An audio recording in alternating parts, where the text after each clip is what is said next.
Selamat pagi Bapak Ibu semua. Terima kasih pada hari ini sudah datang di Power Focus pagi Selasa tanggal 1 Agustus tahun 2017. Dan pada hari ini adalah bulan baru karena kita sudah melewati bulan Juli lalu dan sekarang saatnya kita akan membahas tanggal 1 Agustus ini untuk pada perdagangan hari ini. Semoga ini bisa pertimbangan untuk Bapak Ibu. Untuk pertama kita akan bahas yaitu tentang ISG. Yang kemarin ISG ditutup menguat Bapak Ibu di 9 poin, naik 9 poin atau 0,17% di level 5.840 dan memang kenaikan ini kita perhatikan kenaikannya dari pertama dia open di harga low, lalu dia melanjutkan penguatan, lalu dia turun sebentar menjelang akhir sesi dan akhirnya lalu pada akhir selanjutnya dia ditutup menguat dan ini memberikan indikasi penguatan Bapak Ibu. Dan memang kalau kita perhatikan 5 dari 5 sektoral menguat Bapak Ibu, dan memang kalau diperhatikan dari jauh yang pertama adalah sektor yang paling menguat kita perhatikan dari sini yaitu sektor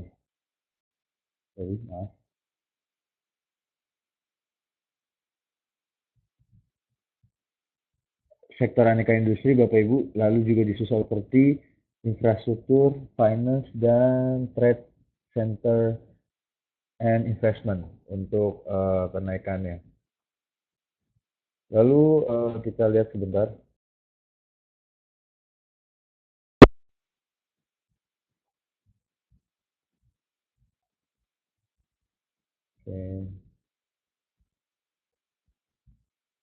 Lalu kalau kita perhatikan saham-saham yang melemah pada perdagangan kemarin yang melemah, yaitu kita perhatikan mining melemah 1,21%, lalu juga basic industry juga melemah. Lalu kita perhatikan consumer goods melemah 1,25%, lalu kita perhatikan manufaktur juga melemah minus 0,822%. Dan kalau kita perhatikan dari chartnya, untuk saat ini kita akan lihat chartnya lebih dahulu. Oke. Nah, untuk chartnya pada hari ini kita lihat ada potensi hari ini cenderung IHSG akan bergerak menguat, Bapak Ibu, dikarenakan memang masih pergerakannya sideways, namun kecenderungannya menguat ini lebih ke arah sentimen ya Bapak Ibu. Sentimen apa? Sentimen oil yang memang pada pergerakan kemarin itu menguat cukup tinggi dan nanti kita akan bahas.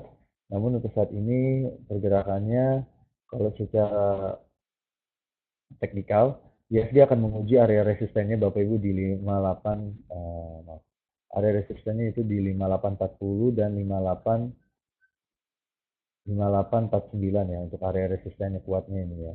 Jadi memang untuk saat ini dibutuhkan volume yang cukup tinggi untuk pergerakan bullish. Namun kalau misalnya nanti pergerakan volume rendah, ini juga mengindikasikan adanya pola pembalikan arah atau reversal dan kemungkinan bisa kembali lagi turun.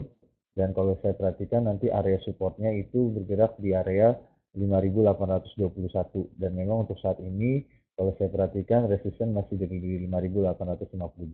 Dan untuk saat ini kalau misalnya nanti volume perdagangan cukup tinggi, ini mengindikasikan adanya pola breakout atau break ke atas. Ini juga memberikan indikasinya masih ada pola penguatan untuk pergerakan di hari ini, dikarenakan memang sentimen-sentimen harga komoditas yang menguat Bapak Ibu. Kalau kita perhatikan untuk saat ini sentimen menguat itu adalah yang terjadi, oke kita perbesar aja. Oke, sentimen menguat itu terjadi di gold itu 0,01% di level 1269, oil 1,18% di level 5030, coal mencatatkan kenaikan 5% Bapak Ibu di 89,20 ini di akhir September, maksud saya kontrak September.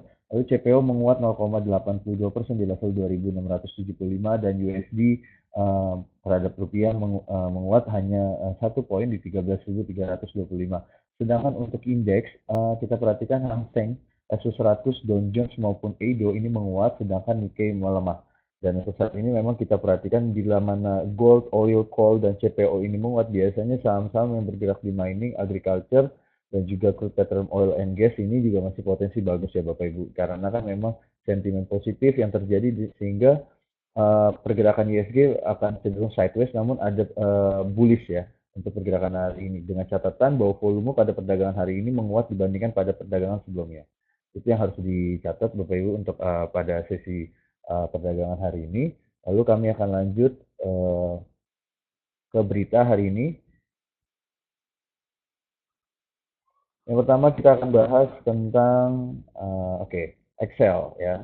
Untuk saat ini Excel mendapatkan berita hari ini adalah mencari pemodal untuk Elevania. Dan PT Excel tengah mencari pemodal baru untuk afiliasi bisnisnya di sektor e-commerce Elevania. Namun perusahaan juga tak mau asal memilih pemodal yang akan masuk. Karena sekarang bisnis e-commerce itu pesaingnya juga banyak. Dan memang oleh sebab itu manajemen perlu memetakan lebih detail soal persaingan tersebut. Hal ini akan dijadikan dasar untuk menghitung berapa nilai investasi yang dibutuhkan untuk mengembangkan Elevania. Dan memang kajian itu juga akan menentukan siapa yang pantas masuk ke Elevania. Dan kalau kita perhatikan juga sedikit gambaran, tahun lalu Excel menyuntikkan dana sebesar 2,8 juta US dollar untuk situs kolaborasi antara XL dengan SK Planet ini. Dan memang modal pengembangan Elevania memang tak sedikit.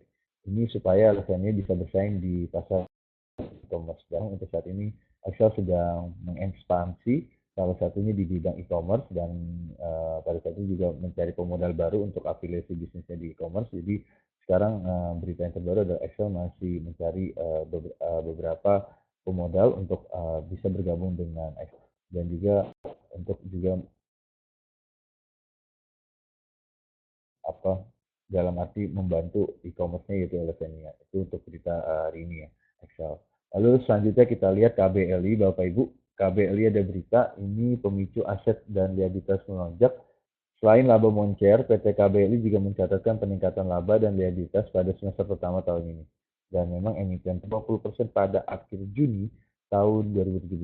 Dan pada paruh pertama tahun ini, aset KBLI meningkat 30,8% menjadi 2.448 miliar dibandingkan posisi aset perusahaan pada tanggal 31 2016 sebesar 1,871 miliar. Dan peningkatannya terjadi karena kenaikan pos-pos persediaan sebesar 316 miliar dan pos aset tetap yang naik sebesar 392. Dan memang menurut Wakil Presiden Direktur KBLI M. Hunter Larsson dalam keterbukaan di Bursa Efek, peningkatan persediaan disebabkan adanya pesanan kabel untuk proyek-proyek PLN pada kuartal 3 2017. Dan peningkatan aset dan liabilitas lebih dari 20% ini menyebabkan rasio aset lancar terhadap liabilitas turun 2,56 dan rasio liabilitas terhadap aset juga naik 0,31 pada 6 bulan pertama tahun ini. Sementara untuk biayanya naik menjadi 0,51. Dan memang kalau kita perhatikan untuk KBLI sendiri memang potensi masih bagus. Itu terlihat dari kontrak dengan PLN sampai tahun 2017, Bapak Ibu bayangkan. Dan memang untuk saat ini pergerakan sahamnya memang masih cenderung di support ya. Namun ini masih ada potensi penguatan dan saya punya target di KBLI itu sekitar 800 ya untuk KBLI di tahun 2017 sampai tahun 2018 karena uh, yang pertama adalah sentimen dari negara, salah satunya yaitu peningkatan dalam arti negara menginginkan 35.000 megawatt proyek dan itu bekerja sama dengan PLN dan beberapa pihak swasta dan memang secara fundamental KBLI dibandingkan dengan perusahaan kabel, KBLI mempunyai potensi terbaik apalagi ada beberapa kabel yang punya high volatile, medium volatile maupun low volatile dalam arti ininya tiga kabel tersebut tuh mempunyai sertifikasi yang terbaik ya. Dan memang untuk saat ini KBLI lagi fokus mencari sertifikasi di luar tentang potensi kualitas dari kabel untuk menjadikan KBLI mempunyai daya saing tingkat tinggi ya untuk dibandingkan dengan perusahaan-perusahaan yang lain. Jadi buat saya ini KBLI sangat menarik ya untuk kita perhatikan. Lalu selanjutnya kita akan lihat Bumi. Bumi sudah mencetak laba per Juni tahun 2017. Perusahaan tambang milik sejuta utama, maksud saya perusahaan tambang milik sejuta utama atau PT Bumi mencatat peningkatan kinerja fantastik di semester 1 2017. Emiten yang selalu jadi buah bibir di lantai bursa ini mencetak laba di semester pertama lalu dan berdasarkan laporan keuangan Bumi lewat keterbukaannya, Emiten yang baru menyelesaikan right issue jumlah ini membukukan laba sebesar 162,25 juta US dollar di semester pertama tahun ini. Kondisi ini berbalik ketimbang periode yang sama tahun lalu dengan kerugian 20,8 juta US dollar. Dan memang perolehan laba ini terutama berasal dari bagian atas laba entitas asosiasi bumi yang mencapai 120,8 juta US dollar. Angka ini menonjak 310,33% ketimbang semester pertama tahun lalu hanya 16 juta US dollar. Dan memang ini sentimen positif untuk bumi. Namun kalau saya sarankan untuk volatilitas perdagangan, saya sarankan ini buat hanya trader ya, biar kata investor yang short term ya, karena memang kalau untuk jangka panjang saya sarankan untuk tidak, karena harga pergerakannya sangat fluktuatif ya. Kalau karakter saham itu sangat fluktuatif. Jadi kalau saya sarankan untuk hanya trader saja nih untuk bumi. Lalu untuk terakhir kita lihat Sochi. Sochi rugi kurs mengecil, laba naik 72,48%. Perusahaan pelayaran PT Sochi membukukan pendapatan semester 1 2017 sebesar 64,90 juta US dollar dan pencapaian tersebut naik tipis 1,54% dibandingkan periode yang sama tahun sebelumnya. Dan memang tahun sebelumnya yakni 63,93 juta. Wah ini hanya kecil sekali ya. Dan mengutip laporan keuangan Sochi di Bursa Efek Indonesia, perusahaan mampu menurunkan beban pokok pendapatan sekitar 1,34% menjadi 41,90 juta per Juni 2017. Angka ini lebih kecil dibandingkan periode yang sama tahun lalu mencapai 42,47 juta. Dan memang pendapatan Sochi semester 1 2017 didapat dari karakter pihak ketiga terbesar sebesar 44,90 juta US dollar. Dan memang kalau untuk saat ini kita lihat hanya sentimen positif buat Sochi, namun nanti kita, dan memang pergerakannya kalau Sochi kemarin masih di bawah support ya, tapi saat ini masih sentimen positif sehingga nanti kita akan lihat pergerakan harga sahamnya bagaimana. Oke, demikian Bapak Ibu untuk update news hari ini dan kami akan melanjutkan yang pertama. Oke, sebentar.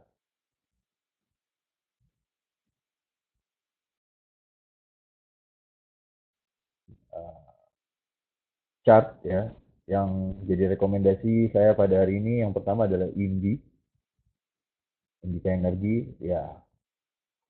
Untuk Indika Energi Bapak Ibu kita perhatikan harganya sekarang itu sekarang sudah turun ya di 825. Dan memang kalau saya perhatikan secara teknikal Indi ini bergerak di secara trend sideways ya. Walaupun kalau secara dari 9 April ini uptrend. Namun kalau saya ambil garis dari tanggal segini, ini masih sideways ya. Dan sempat tertinggi di 10 Mei, maksud saya di 4 Mei di menyentuh harga tertingginya 1130. Dan untuk saat ini pada perdagangan kemarin ditutup melemah 825. Untuk saat ini kalau kita lihat dari short term ya, nah ini pergerakannya kita dengan chart, maaf,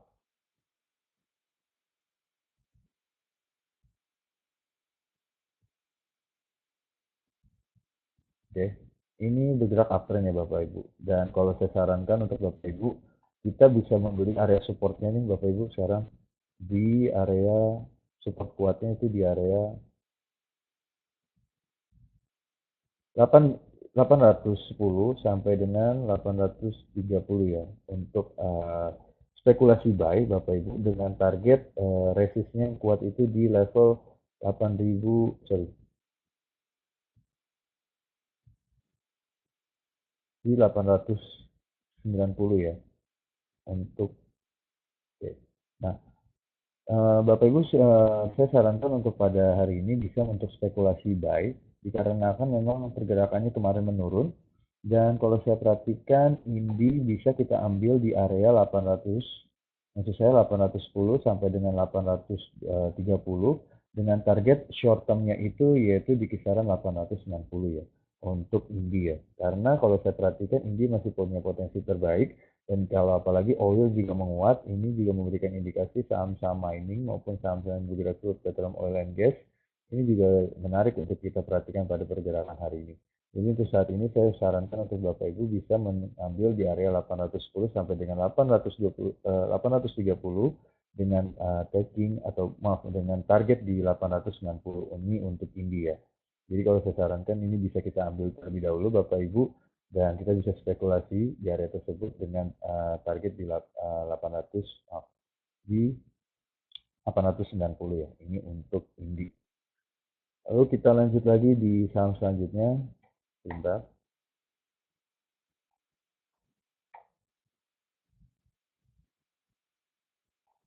Oke.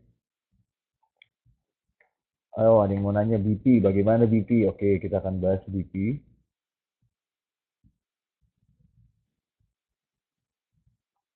Oke, untuk saham BP ini kalau saya perhatikan kemarin cukup menguat ya, dan memang secara trader ini menguntungkan di 83, dan memang tertembus di area 92 dan akhirnya tertembus lagi.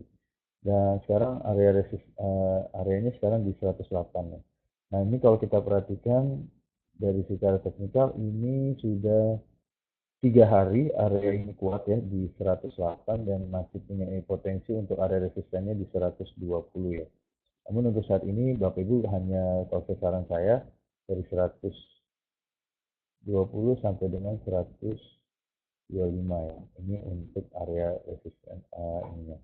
Kalau saya sarankan untuk saham ini, kita bisa terlebih dahulu untuk mengambil spekulasi buy Bapak Ibu di 107, 107 sampai 108 untuk area supportnya, dengan target di 120 ya, target kuatnya. Namun kalau misalnya di bawah harga 107, dalam arti maksud saya, kalau nanti ternyata harganya menyentuh di bawah harga 105, saya sarankan untuk cut loss terlebih dahulu Bapak Ibu, dikarenakan harga ini sudah tertembus dan punya potensi untuk masuk ke 92 dan 83, dan ini merugikan bagi kalangan investor maupun trader, apalagi khususnya trader ya. Jadi saya sarankan untuk kita bisa membeli di area 107-108 dan dengan target di 120. Namun bila mana harga tersebut tertembus area supportnya di 109-108, saya mempunyai akumulasi di 105, di bawah 105 yaitu 104, kita harus cut loss Bapak Ibu, dikarenakan memang ini punya potensi untuk turun di area 92 dan 83. Jadi untuk saran saya, kita bisa spekulasi di area tersebut 107-108 dengan target 120, dan ketika harga sudah menyentuh 120, ini bisa punya potensi untuk taking profit terlebih dahulu Bapak Ibu, karena kan ini masih swing ke bawah, dan ini BP termasuk perusahaan yang bergerak di crude petroleum oil and gas, jadi ada sentimen positif dari perdagangan hari ini ya untuk BP ya. Dan kalau misalnya di bawah harga 105, saya sarankan untuk cut loss Bapak Ibu. Ini untuk BP. Lalu kita lanjut lagi ke saham selanjutnya, yaitu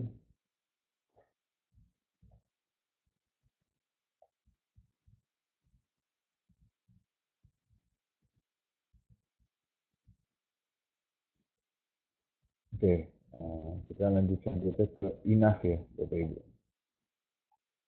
Oke. Nah, ini ada yang bertanya soal INAF bagaimana. Untuk INAF sendiri ini secara teknikal,